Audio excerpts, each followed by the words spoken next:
Folks, CouRage Nadeshot Show. We are back. Back again. And I'm very happy about this because I have not been able to see Matt in a bit. And it is kind of weird. I said that to Joe and Haley yesterday on the couch yesterday. I'm like, I haven't seen Jack in a couple weeks. What are you guys hanging out with him? What's going on? No, I went immediately after F1. I went home to Jersey. Yep. For a week, and then you had your 4-day golf trip or whatever that was. Yeah. And then I had a bachelor party. Oh my God, you went to another bachelor party? Yeah. Where was it? Boston. God damn, bro. Yeah. How many friends you got? You got too many fucking friends. Dude, I'm done after yours. I decided. And then all right, well, you better make it a big bang. I did a 48-hour video shoot in New York as well. So I had 7 flights in 20 days. And now I'm back. Holy shit, brother. You've been working. No wonder you pulled up in a Miri sneakers, dude. I mean, I just saw them and I had to Let me get some money, man. Dude, stop, bro. Bills are tight. The rent is too damn high. But I'm happy to be back. I'm happy to see you because it's been far too long. Honestly, this is the best way to catch up. You know, we got the cameras on, but this is probably the most authentic conversation we have. Because we can go get drinks and sit down at dinner, but, you know, there's more people there. You don't really get to have the one-on-one. Well, it's actually one of my favorite YouTube podcasts is Ear Biscuits, and it's with Rhett and Link. And one thing that I love that they do is when one of them goes on a trip. Wait, you like Rhett and Link? No way, dude. Yeah. I never would have thought. You're trolling me. Stop trolling me right now, bro. But I love those guys. And what they do is when they go on trips, they are separate from each other. They don't tell each other anything about what happened. So when they get back together, they've got like cool stories and. Fuck yeah, dude! I got a good story about Link. From Rhett and Link? Yeah. Oh, sure. I went to a restaurant with one of our investors, Anthony Schiller. He was bringing together a bunch of CEOs and executives from all the companies he's investing for a nice sit-down dinner. And it was at a restaurant that's like brand new, super exclusive, highly rated. It's called Mother Wolf. Okay. And I sat down. We were there for like an hour and a half, and it was great. All around good things. Haley promised she had FOMO because she's been wanting to go to Mother Wolf, but any new restaurant for me is like, okay, I gotta let me see if I can get her to first. Forget about this because it's an Italian spot and they just make Italian too fancy. Yeah, most people love it. It's a great thing, great place. We go there with Haley and I saw Link there and he had I think 2 kids with him. Yeah, I'm like, fuck, bro, I'm not bringing my kids no Mother Wolf, dude. Going to Chuck E. Cheese. We'll drive out to the valley, go to TGI Fridays. This man was balling on no budget. Yeah, hey. Good for him. I mean, he's that's your whole Link story? That's the only... I saw him at a very exclusive restaurant. That's it. I thought you sat next to him or you had a whole conversation. No, absolutely not. I just thought it was so interesting that he went to this super prolific brand new restaurant with his kids. I'm like, damn, this is really what rich people do, huh? Yeah, good for him, man. He's out here thriving. Good dad. Wow. Congrats, Link. Hope the meal was good. Yeah, me too. Hey, but 2 thumbs up. But dude, no, it's been a while, and I actually I heard some things from Joe about this trip you went on. What about it? I heard some mixed reviews. About Bandon? Yeah. About the actual place or just the overall trip? I heard he shared that you just kind of got your ass beat a little bit. No, I didn't get my ass beat. Not by the game, but by like the wind and the weather and the. At the end of the day, that's really what it comes down to. Yeah. The entire idea is Bandon is as close as you can get to the where golf originated. It's Scotland. It's cold. It's windy. You're playing into the elements, and you're one with Mother Nature while golfing. Yeah. And I never did much research into Bandon. I just in the last couple of years, it became this place that you want to go to. It's a golfer's dream. And so overall, I loved all the courses. Yeah. But there was a significant amount of wind. I mean, we were dealing with 30 to 40 mile an hour gusts while walking 36 holes a day while it was like 55 degrees out. So, you know, luckily it was the most prepared I've ever been. I brought 2 boxes of 100 bandages. I brought athletic tape, 5 different rolls of it, 20 pairs of socks and underwear because they tell you after each round that you walk in the middle of the day, change your socks, change your shoes. I got a beanie. I had Oakley sunglasses, make sure I didn't get no windburn on my eyes, shit like that. So it was actually the walk, besides the blisters I had on my heels, were much easier than I thought. I think the orthotics I got from the podiatrist are working overall, but it was very difficult. not only mentally but physically playing into the wind. I mean, you go from having a pitch and wedge in for your second shot, thinking you're going to have a birdie opportunity, to hitting like a 5-iron where you got to hit the ball 60, 70, 80 yards further because of the wind. So it was a challenge. After a while, that challenge sort of became normal, so it wasn't as jarring. But overall, I don't think I'll go back to Bandon for a long time. Yeah. And I'd much rather play in 85 degrees, no wind, with some golf carts. Yeah. And I don't care if that makes me lazy or if I don't have enough appreciation for the original way people used to play golf, but that's just my take. Well, I guess the good news is who cares what people say? It's your preference. Yeah, you know what? But, it's like when you're part of a community, just golfing in general, like, the boys are boys. You want those to be your people. You want to be well-liked amongst your community. Yeah. So I just think people are sipping the Kool-Aid a little bit on Bandon. But don't get me wrong. If you don't care about wind, fucking go. The courses are unbelievable. The views on the ocean, unreal. That's just me poking holes. Where is it again? Oregon. It's on the coast of Oregon. Wow. And that's the other part. Unless you're flying in private, it's pretty difficult to get to. You fly into Eugene, and then you take a 2.5-hour shuttle to the property. But once you get to the property, you don't leave at all. And all the courses are right there. So it's like they just have a shuttle. They have like 8 shuttle buses running 24/7. Like, hey, can I get a ride? The staff was unbelievably nice. Yeah. They had a great kids menu for me. Good. I was eating PB&Js, chicken strips, and I drank a whole lot. Hey, that sounds like a damn good trip. Yeah. So tell me about the bachelor parties. So you've been to a lot of different bachelor parties this year and last year. I mean, I don't know where how you have so many friends. Dude, I've been to 2 bachelor parties, and I'm like, I'm good. But dude, it's so much. I know it's so much, but I need you to reset your appetite because we got mine in about a week. And I know you'll show up. I don't even need to say that. But what have you learned in the last 2 years from bachelor parties? What should we absolutely do? What are the things to avoid? Well, first things first, what I loved about this bachelor party, and with yours too, is that everyone's got a bed to sleep in. Like, I've been to the bachelor parties where people are sleeping on literally, when I was leaving my buddy Mike's, love you, Mike, but I got to call this out. One of his friends was sleeping on the kitchen floor with one pillow, and that was his whole bed. Was it was it a pizza box instead of a pillow? Or was it was pillow? One pillow from the couch. There was a throw pillow from the couch? Yes, and that was it. On the tile kitchen floor. And I literally looked at him and was like, damn. I slept in a closet for 2 nights, and I was like, yeah, I think I'm chalked on these. So already we're off to a great start. Great. But what I think the biggest thing that I find success with them is that, like, you just got to recognize that you're there for the whole time just to drink and have fun. That it's like, I think a lot of people go in way too hard on night one. Absolutely. And then that kind of alters their whole trip because you're reunited with everyone. Everyone's like, oh, take a shot, take a shot, take a shot. So for me, it's like you got to just ease into it, recognize you got a whole weekend ahead because, in my opinion, everyone's getting in travel day 1. Your energy's not fully there. So I'd rather get into day 2 and then hit it harder. Absolutely. And I think I've done a pretty good job of level setting expectations for how I want the weekend to go. Don't want to blow the whole load the first day because the 2 that I've been to, that's what we absolutely did. Yeah. And so on top of that, we're going to be playing a lot of golf, and it's going to be very hot. So everybody really needs to, for the most part, I think we've got a mature group that have been to plenty of bachelor parties. So I think everybody will handle themselves accordingly. I'll take a Heineken Silver. You know why? It's because it only has 3.2 carbs and 95 calories. And no bitter endings. Silver, it does have all the taste and no bitter endings. And there's actually something fantastic right now. Summer's coming up. This is the new and crisp, refreshing Heineken Silver. Perfect for the summer. It's got all the sun without the sunburn. Also, Heineken is giving away a trip to Silver Beach, Australia this fall, making the end of summer the best part.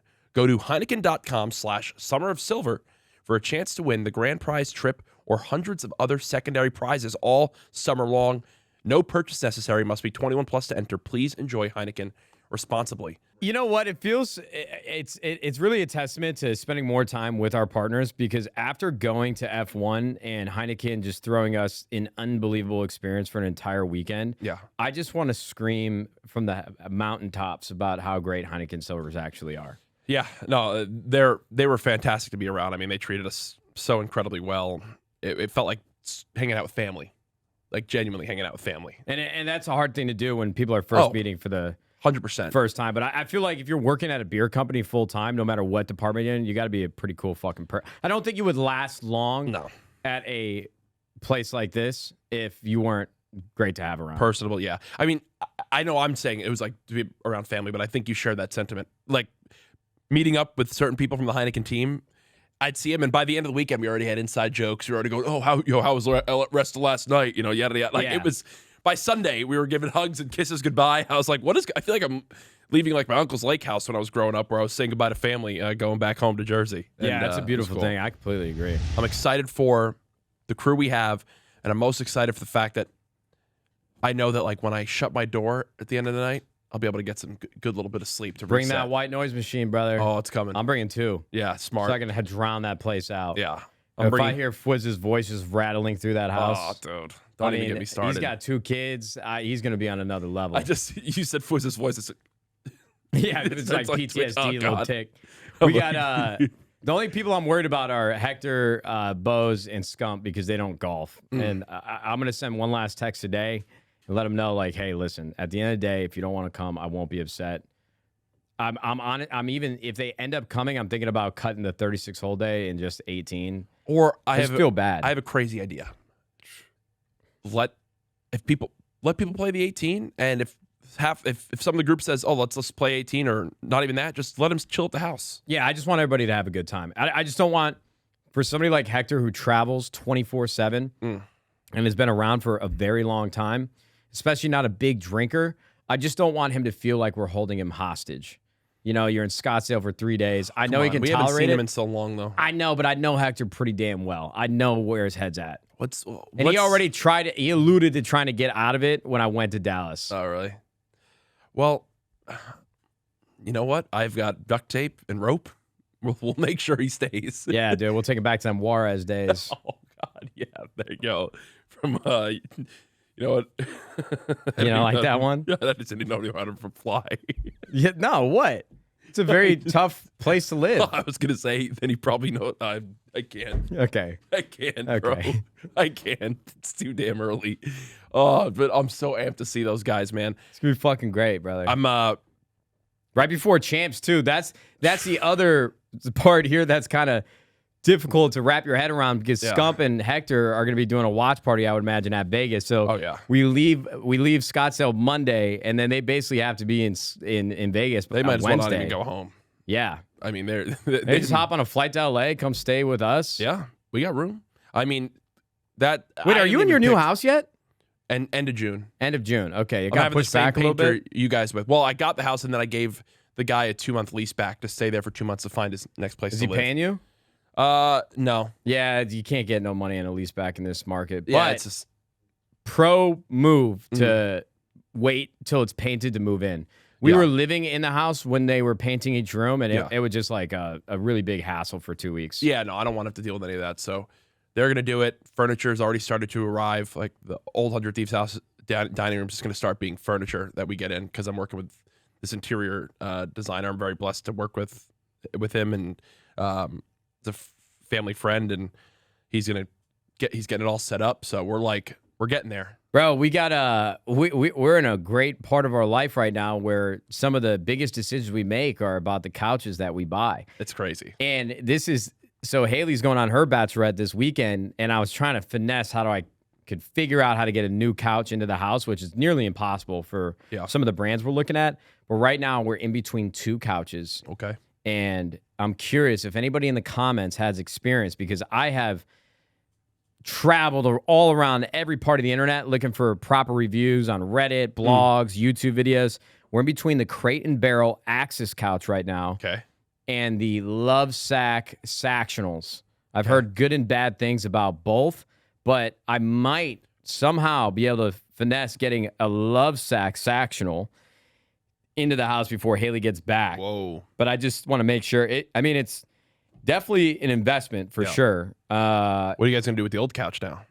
I'm not sure yet. I don't know. We got to figure that out. But that thing has done its job. I mean, she's had it since 2014. That couch is not built for longevity. So that couch should have never been in this house to begin with. Yeah, but it is very comfy. It is comfy for 20 minutes. Yeah, then you got to fluff it, readjust it. my lower back. I can't even sit on that couch when I go know, there. bro. I'm so excited to make the room actually feel like a home instead of just a couch and a coffee table. Yeah, I mean, I feel that. I think your house already felt like a home from the moment you walk in. Now it's just icing on the cake. Yeah, now you're just making the small incremental improvements that is, I guess, the fun part of being a homeowner. Yeah, I'm really, really excited. I'm a bit stressed, but I'm working with Lo to do my stream room. Fuck yeah. So I'm like, dude, make a banger video from it. Like, make whatever content you need, just like Leslie's video that he made. What color are the painters painting your stream room? That room, I think they're just doing like a reset of the white in the whole house. Yo, but then look. but the stream room stuff hasn't been decided. Yeah, listen to me. Yeah. I had the entire house just repainted white as well. Yeah. I really wish now, after having my office painted this last week, Yeah. maybe not in every room, but add some color and some contrast, dude. The dark colored walls in my office, I just want to be in there all the time. I just want to live in there. You get some great accent lighting. Yeah. You will be so happy with your decision. Dude, I'm not even kidding. Do the exact same color. What color are the floors? Wood. Is it a light wood? Is it a dark It's a light wood. Well, I think the contrast would be even better for you then, dude. Dark colored walls. Yeah, I'm in a bit of like there's been so much going on that I just want to get in there. Like, my brain is so fried from decision fatigue. I know, but they're about to paint. This is easy. This is an easy one. You don't even have to make a decision. Just say, hey, whatever color you painted Matt's stream room, just do that. On God, trust me. In the whole stream room. The whole room. Jesus Christmas. That's a big decision. Bro, just come over at some point. Haley's out of town this weekend. Come over and see it. You'll know exactly what I mean when you walk in there. Okay. Half my recommended tab on YouTube is still just like random cut clips of Nadeshot gives his thoughts on. I literally watched Nadeshot gives his thoughts on Embos like last night. How many views did it have? I want to say like 15K in All right. like 12 hours. I'll take that. But it's like, people what did wanna I watch. say? Just that, like, when you guys get back together, it's like your boy. It's like you never skipped a beat. You know. Oh, yeah. It was like on your stream 2 days ago. Oh, okay. But they just go and clip these things in, like instantly and just throw Damn, them bro, up. I'm still clippable. Let's get it. Hell yeah, you're clippable, dog. Fuck yeah, baby. Fuck yeah. I mean, people want to hear Nadeshot's thoughts on things. Are you this is a random topic, but now that it's been confirmed, and I hadn't actually talked about it with you, that the next Call of Duty is Modern Warfare 3. Where did the original Modern Warfare 3 rank on your list of games? Modern Warfare 3 as a public game, probably one of the best. Okay. Modern Warfare 3 is normally a footnote on people's lists of like top 3 Call of Duties all time. I think it's up there. Okay. Playing with that PP90 and that silenced ACR, trying to get Moabs on fucking Hard Hat and Skid Row and Bootleg and I forget the rest of the maps, but I played way less of MW3, but do you think for most people out there with Seth, I feel like I see a lot of people say that when they think of Seth dominating, they actually think of like MW3 as one of his top. Oh, bro, dominant. Seth was literally Jesus Christ reincarnated, bro. he rolled that tomb away and he came back to life. Brother was walking on water. I think Scump was probably one of the hardest people to kill on MW3, and he was so good at pubs. That's the other component that people don't realize about Scump. Like, there was all that controversy when he won the World Series of Warzone and killed Aiden, who has been like one of the best Warzone players to date. Yeah. Bro, if you think Scump was one of the best players in the world at competitive Call of Duty, that motherfucker was better than any YouTuber at any point in time, under any circumstance, any game. I would go on the stand with my hand on the Bible or take a light.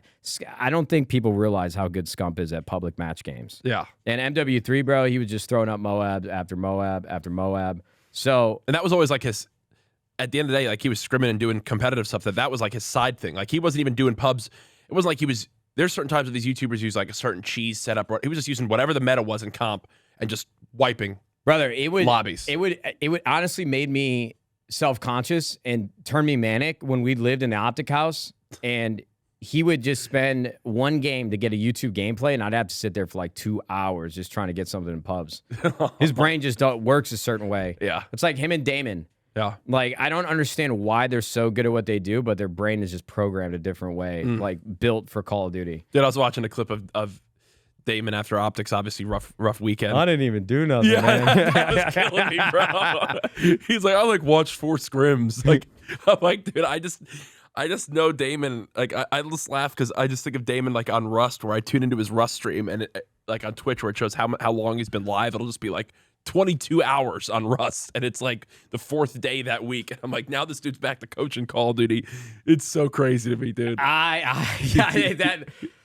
You want to talk about U-turns, bro? I didn't think they were going to be Damon Barlow, dude. DB3, but I mean, I'm assuming it's going to be like a collaborative, like JP and Damon thing. But I mean, I love it though. He got up there. He's like, just to make sure you guys know, I didn't do nothing yet. But I like immediately that he said, like, if you need to, send the hate towards me. He says that in the clip. He's like, if it helps you, go ahead, tweet me all the hate. Don't tweet the players. Tweet me. If you're mad, yeah, it's my fault, sort of thing. But meanwhile, he's like, I didn't actually even get to really do much yet. Honestly, that it shows you how much he's matured over the years. Like that's he probably isn't thinking about it as literally as we are, but that's a true leader. Yeah, it's like, hey, you can put the blame on me, Akon. Yeah, I love that part of what he said. I think it's really key because right now, I think one of the OpTics things is, I know they've been around for a while, but when I like look at that team. Even if you say like the leader now is Shotzi is still like a new leader, like the full-fledged, like he's got the weight of the Call of Duty League now on his shoulders. That after a weekend like that, that's, I think that was one of the most, I think if you put $10 on that to happen in that major, if you bet that, you would have won $1 million. Yeah, the odds would have been crazy. Like actually crazy. And I'm excited to see them bounce back for champs because from a storyline perspective, you always want OpTic to fight and go deep and just like they're a fun team to watch and want to root for, especially now with I think Ghosty's great for them and what they've done. So we'll see how deep I hope it's not too deep. I mean, I'm sorry. Michelle. I mean, you can't go any deeper. I'm just nervous to even talk about our matches because don't be nervous, bro. I mean, I'm not. I'm not. Sorry, let me rephrase. I'm not scared, but if there's anything on this Call of Duty game, is that like, you just really never know. I'll tell you what, the only thing that makes me a little uncomfortable is historically, for whatever reason, I think that we've lost to Toronto Ultra more than any team in the league. I would actually love to know if there's a real stat on that. Yeah. Because their roster has changed quite a bit in the last 3 years, but for whatever reason, Toronto Ultra as an organization just gives us really hard matches. I'm going to try to go to like the second half of champs probably, but I have so much travel coming up. Are you going to be like a weekend champs visit or what? Yeah, I'm going to probably fly in like Thursday or Friday. Yeah, this is not I'm very happy champs is in Vegas, but I don't care what the Pope could be in damn Vegas, and I can have a one-on-one meet and greet. I'm not going for 4 days. Yeah, 5 days. I have a activation with 2K at the U.S. Open, which is the same weekend in LA. So we'll see what day I fly in, but I'm really just excited to watch how all these matches shake out. Yeah, for me, I mean, when you talk about the odds of whether that would ever happen again or to OpTic, it kind of just shows you, especially with NYSL winning the entire tournament, how much parity there's actually in the league. Everybody thinks that one team is the most dominant team and they're a step or a cut above the rest. And in certain periods of Call of Duty, that's been true. But when you have NYSL, FaZe, LA Thieves all winning in 1 year, NYSL has now won 2, which is kind of crazy. They're the only team who won 2, yeah. All the teams are much closer than I think what meets the eye. I mean, yeah, I think it's been talked about a lot. Champs going to be a battle. Yeah, the skill gap in this game is lower than other Call of Duties. So when it comes down to it, I think more in this game than ever before is like how the team's meshing at that point, how they're feeling that day. Oh, am I shooting well? Day to day, for sure. Yeah, I don't know how your conversations go, but I've had a ton of times where I'll literally go up to Cap and be like, do we suck or are we good right now? And he's like, oh no, we're good right now. We're frying. And then like 2 weeks later, I'm like, do we suck or are we good right now? He's like, we kind of suck. Yeah. But we'll figure it out. And I'm like, How does that just happen? But that kind of is the name of the game, especially for Call of Duty right now. Hopefully they can get some good practice in these next 2 weeks. Just get some walk away out of the compound after a couple days, just with a good showing in scrims, just to build some confidence. Yeah, and I think one thing with the note when you mentioned NYSLs, dude, some of Hydra's numbers, Hydra's crazy, bro. That dude, he is so good, it's insane. I mean, I'm excited to watch how he performs. Well, it seemed like he was like the second coming, I think, in Cold War. Yeah. And then I think didn't really make as much noise last year in Vanguard, but now looking pretty dominant. Hopefully you can keep that form up. I can't wait to watch this tournament. It's probably the most excited I've been for a tournament in a minute. Yeah, it's going to be... Win or lose. You know what I mean? Yeah. I feel a lot less pressure now that we won a world championship. Yeah. It'd be great to go back-to-back. I mean, that'd be fucking nuts. unbelievable. Yeah. But at the end of the day, I'm happy that we got one, and anything else after this is just cherry on top. Yeah, I think... I mean, Champs is always special. And we get to go in this tournament double elimination. Like, it's just weird to go after winning a tournament to go in single. Being in single elimination bracket. Yeah. After your first match, you 3-0 OpTic. You 3-0 OpTic, in most cases, that's first round of winners. Yep. And you only have to win 2 more matches to be top 3. Yep. And then what was it? We needed... Or no, you win 2 more matches after winning first round winners bracket. You're in finals. You're in finals. Yeah. Like, dude... It's such a different feeling. It is. Yep. I mean, and even if you lose, you're like, okay, we know everything that went wrong, and we've got another shot at it. Well, even Dashy talked about it, was with one of their losses. I mean, when they obviously got 3-0'd, he talked about it on stream, there was a clip, and it was like, that 3-0 happened so fast in some of those series that it's 30 minutes. Like, 30 minutes, when you're sitting down for a match, when it starts, if you're like off your game, you're fucked. If you have a bad hour as a team, let's just pretend like you guys just aren't, your energy might not be there. Like, I know how different in a morning or on a day I can feel after 30 minutes. Even at drinking this juvie and coming in here, I'm like a little bit sluggish. My back's bothering me. Took 3 Advil, drink this juvie. I'm ready to attack the day now. That, like, dude, it's kind of crazy. You can, I bet you could end matches where you finish the fist bumps after getting 3-0'd and you go, like, what the hell just happened? Like, that was a blink of an eye. I mean, maybe you felt that on stage. I mean, that's kind of what fucking Champs felt like. I think our first match that we lost, I think, was against Denial. Yeah. They ended up winning the tournament, but we were just cooked. After winning 3 events in a row and then just stepping up. Yeah. I mean, we were packing up our bags, rolling our controllers back up before I felt like we even woke up. Mm-hmm. So it certainly does happen. I think there's some cool storylines heading into Champs again, which is just like last year.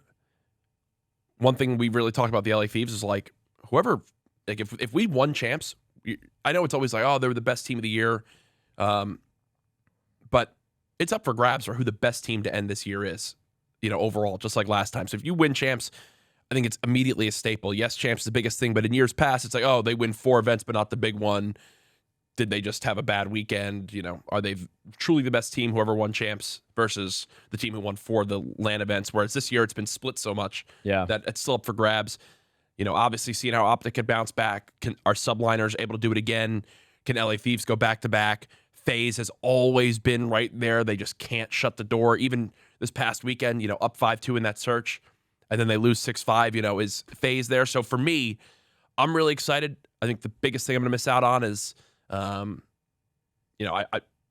selfishly, I wish Clay was there because I think he just adds so much to the energy of a weekend like that. That for me, that's the biggest thing that's missing from this Champs, but it's gonna be a good one.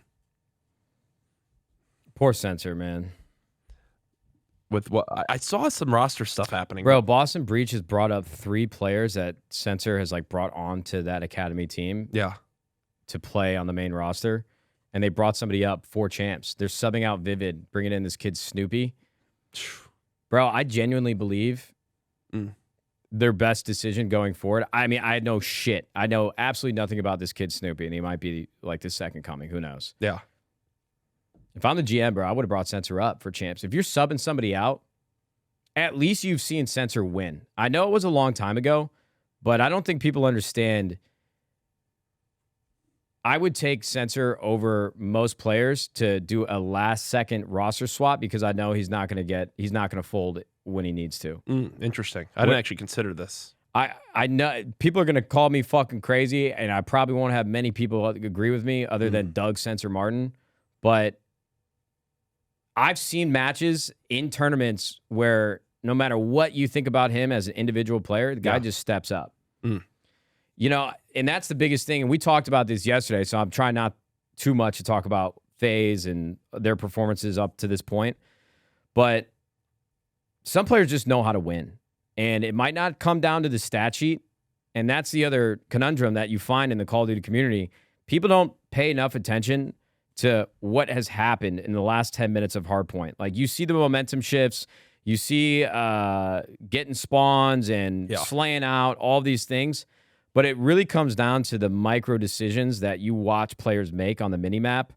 And if they position themselves at the right time in the right moments of the game and won the important gunfights.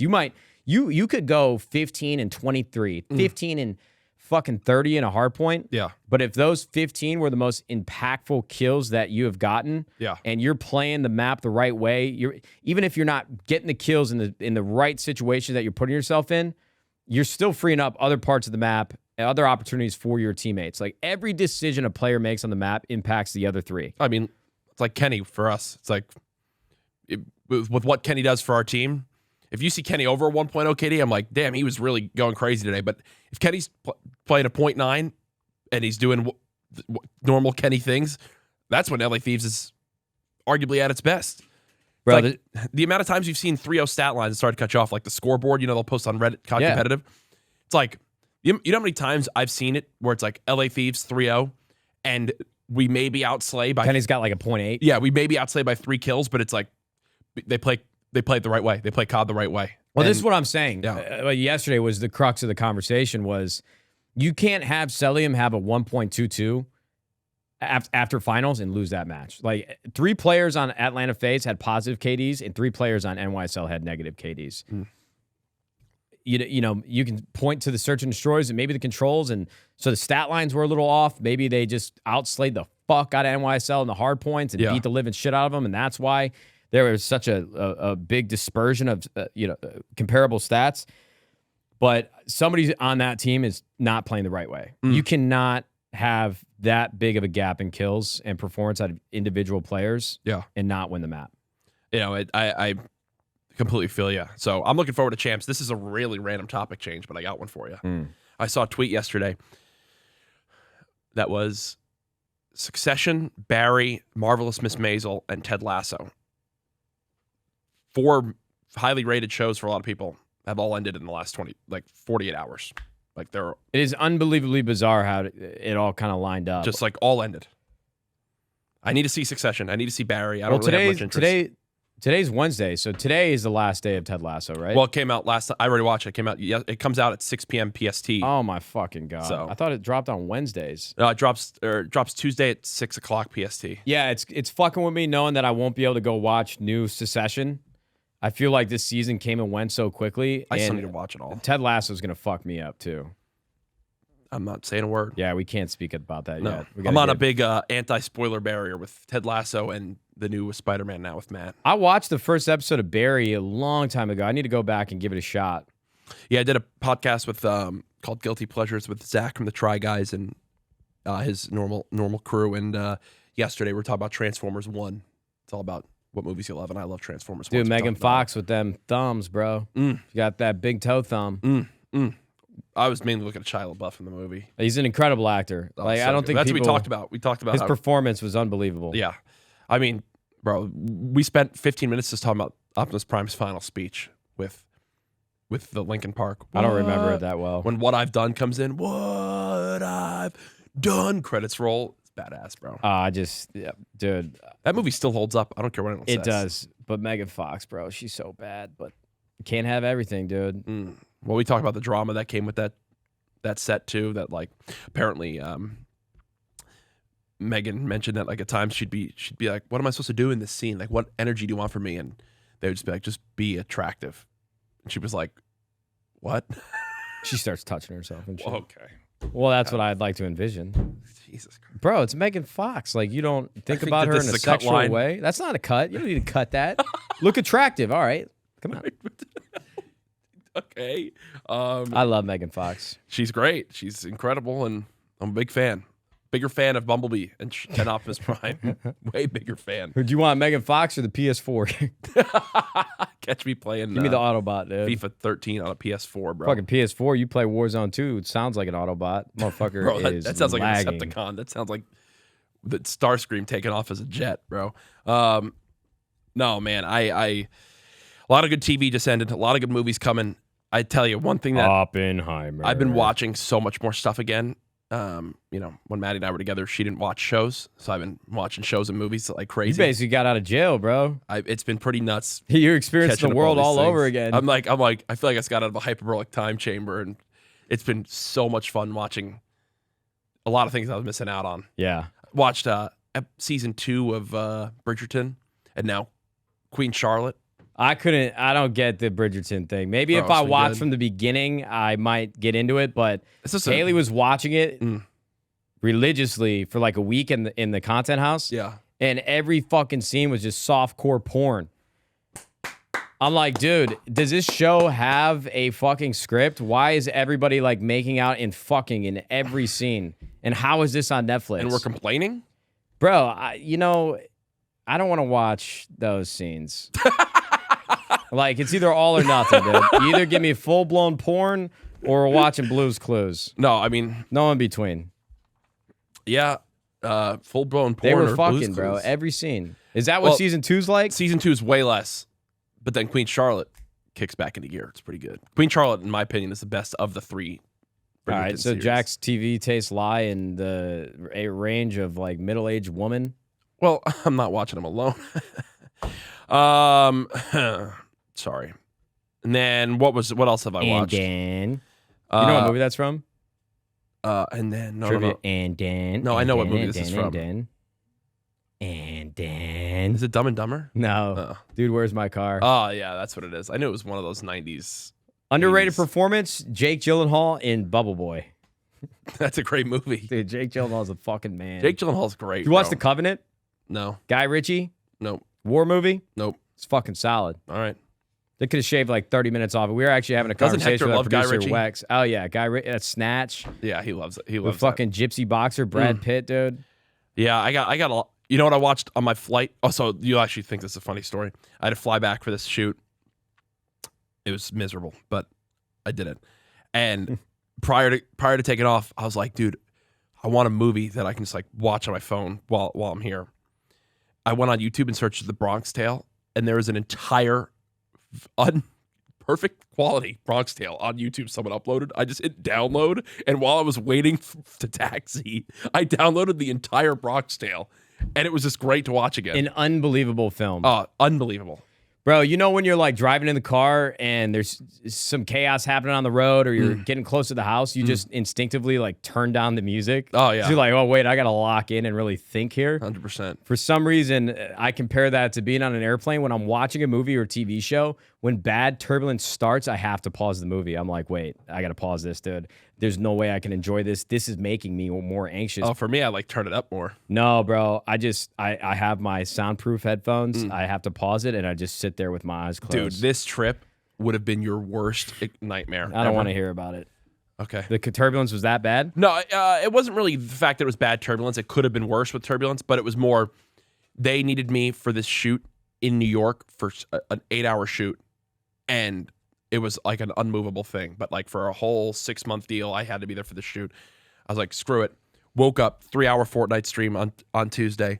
My flight to New York was at 2 p.m. Get on the flight, pull away from the gate. We like pull 50 feet down. Plane stops for a minute. I'm like, whatever, probably just waiting for something. I play an entire 25-minute match of Rotato. I like look up. We didn't move an inch. I'm like, oh, this is not going to be good. And I'm flying into land at 10:30. They come over the thing. We have an issue with our right engine. We're going back in. Oh, good.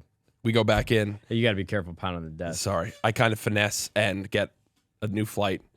I land at 2 a.m. East You got to Coast. get off the plane and get a new flight entirely? Yeah. Oh, no. I had to do the whole thing. Oh, fuck. I now land at 2 a.m. The shoot I have to wake up for is at 8. So I go home, see my parents, because it was literally 10 minutes from my parents' house where I filmed. Bring my dad to the shoot. 8-hour shoot. my flight's supposed to leave at 7:30. Get an alert on my phone. Flight delayed till 10:30. Oh my fucking Yeah, I just felt like, brother. and I just felt like I was in like the twilight zone. You got hit with a bad hand there. Oh, and then I get back. That's nightmare. Didn't fuel. land back in LA till 2:30 in the morning, and I was like, dude, I just was so happy to be back. Bro, the sweet release when those wheels probably hit the ground at LAX, you must have felt like a god. When I like got in my bed, because it was one of those things where I was gone for literally 30 hours, it just felt so strange walking back in the door, thinking of everything that I just did. Because I like went home and saw my parents, did the whole shoot, did 2 flights. I streamed the day before, so I literally missed 1 day. It just felt so strange. And that's what's weird about life too, is you go through hell, you're miserable the entire time. When you finally get home, you're like, man, I'm really glad that I did that. Like I really accomplished something. Yeah, it was great. And I mean, everyone was fantastic to work with. It was strictly just the fact that both of my flights had 3-hour-long issues. And we could certainly cite, if you want to be pessimistic, first world problems, but that is a fucking grind. Like a flight to New York that gets fucked. You have to get a new flight, get there, do the shoot, flight gets delayed. I think time change, lack of sleep, bro. I tweeted about like, I'd rather be in jail for a week. I mean, you and I share anxiety of flying. Oh yeah. And this is one of my least favorite parts of being a content creator. Or at times, it's just obviously the dumb comments you get. But people were quote tweeting my tweet being like, this guy's complaining about flying and getting to travel for a job. I'm like, what are you guys saying? Like, what are you even saying right now? I am just an anxious flyer. I'm not doing this. I'm not going to Tahiti and drinking a Miami Vice with a rum floater on top. Yeah. I'm going in and then I'm on 4.5 hours of sleep. And this is a commercial I'm filming that it was a packed day from 9 a.m. when I walked the door to 5:15 when I left. I did not do anything but be on camera, be filming for this. Yeah, bro. And again, this goes back to what we were talking about with the phase situation. It's all just perspective. Yeah. Like for you, that's a very real challenge and a long day. There's so many people that probably comment on your tweets that'll never get on a plane in their life. Yeah. And, in some ways, like, I actually think that'd be better. But the grass is always greener no matter what side you're on. Yeah. Like, people think flying is a privilege, but when it turns into work, no matter how fun something might seem, as soon as it turns into work, everything feels like a job. Yep. So I just think people aren't able to have that perspective. I want you to know that your feelings are real. I'm validating them. Oh, thanks, man. You're like my therapist right now. No, it's just people don't know what they don't know, appreciate man. Ignorance is bliss, and that's why the internet is such a hard place to navigate, because everybody has a different life that they're walking through and experiencing, and they all have different perspectives. No, 100%. Bro, that's a fucking hellish day right there. Oh, it was. Now, would you rather be storming the beaches of Normandy or doing that? Catch me. Well, I have flat feet, so I wouldn't have been storming the beaches of Normandy. I'd be back home making linens with the ladies. No, they were laughing. taking anybody at World War II, dude. You're not doing this Captain America, Steve Rogers thing. Get me on that. Well, we went and saw a doctor yesterday, and she was talking to me and Haley like, it's so tough for you guys in your 30s. If you're feeling like bouts of depression, it's just because the world is really hard right now. I mean, you guys don't know what it was like in like the 80s and 90s when things were pretty normal.